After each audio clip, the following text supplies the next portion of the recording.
Bonjour à toutes et à tous et bienvenue à nouveau sur la piste de la R&D de Sanofi. Aujourd'hui, nous allons aborder l'avant-dernière étape de notre parcours, n'est-ce pas Thierry? Tout à fait Juliette, et cette étape dure plusieurs années, comme une préparation au JO pour un athlète. Aujourd'hui, nos scientifiques sont comme des perchistes prêts à franchir la barre des essais cliniques. Et on va voir précisément comment ils se coordonnent pour ces essais chez l'homme. C'est l'étape majeure dans le développement du médicament avant la soumission du dossier aux autorités de santé. Et oui Thierry, d'ailleurs, les équipes en charge des essais cliniques chez Sanofi sont nombreuses, pluridisciplinaires et sont réparties dans le monde entier, notamment en France. Mais pouvez-vous m'en dire plus à propos de la mise en place des essais cliniques? Tout commence par la rédaction d'un protocole écrit par une équipe clinique dirigée par un directeur de recherche clinique. Ce protocole détaille l'objectif de l'essai et la façon dont il va être mené. Ensuite, pour que l'essai puisse démarrer, le protocole doit être approuvé par les autorités de santé et les comités d'éthique de chaque pays où l'essai sera mené. Et puisque vous me tendez la perche Thierry, je veux également vous signaler que les équipes de Sanofi consultent aussi les patients en amont de cette phase de préparation. Oh là là, ce jeu de mots. Alors depuis le début de l'épisode, je cherche à le placer et là, vous venez de me le voler comme ça, en toute tranquillité. Et oui Thierry, c'est ce qu'on appelle le talent. Ouais.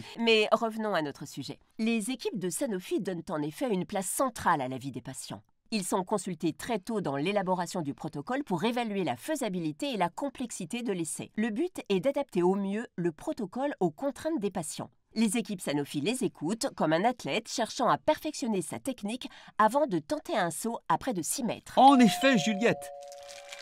Oui. Il vous faut une signature ici, c'est ça?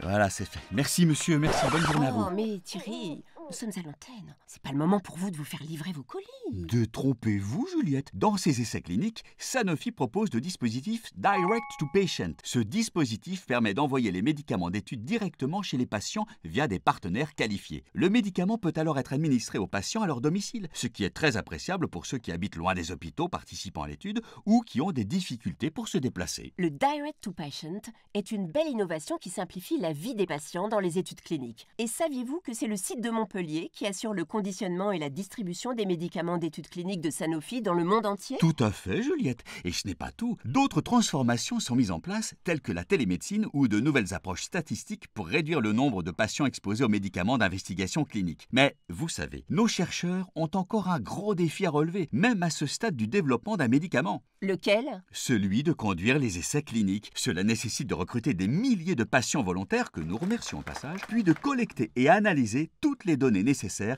afin de soumettre le dossier aux autorités de santé. En effet, conduire des essais cliniques est un parcours très encadré, avec des objectifs ambitieux mais qui en valent la peine pour atteindre les sommets. Tout est histoire de travail en équipe et de coordination entre Sanofi, les médecins investigateurs et bien d'autres acteurs encore, sans oublier les patients. Tout cela dans le but de proposer des médicaments innovants et aussi de les rendre accessibles au plus grand nombre, adultes et enfants. C'est tout à fait exact, Juliette. Je crois qu'on arrive bientôt au bout de ce parcours, justement. Il me semble que pour clôturer notre série, on verra très rapidement la soumission du dossier d'enregistrement auprès des autorités de santé. Nous approchons du dénouement, mais nous n'en sommes pas encore là. Alors restez avec nous pour la prochaine et dernière étape de cette aventure passionnante. À très vite Thierry. Au revoir, à bientôt.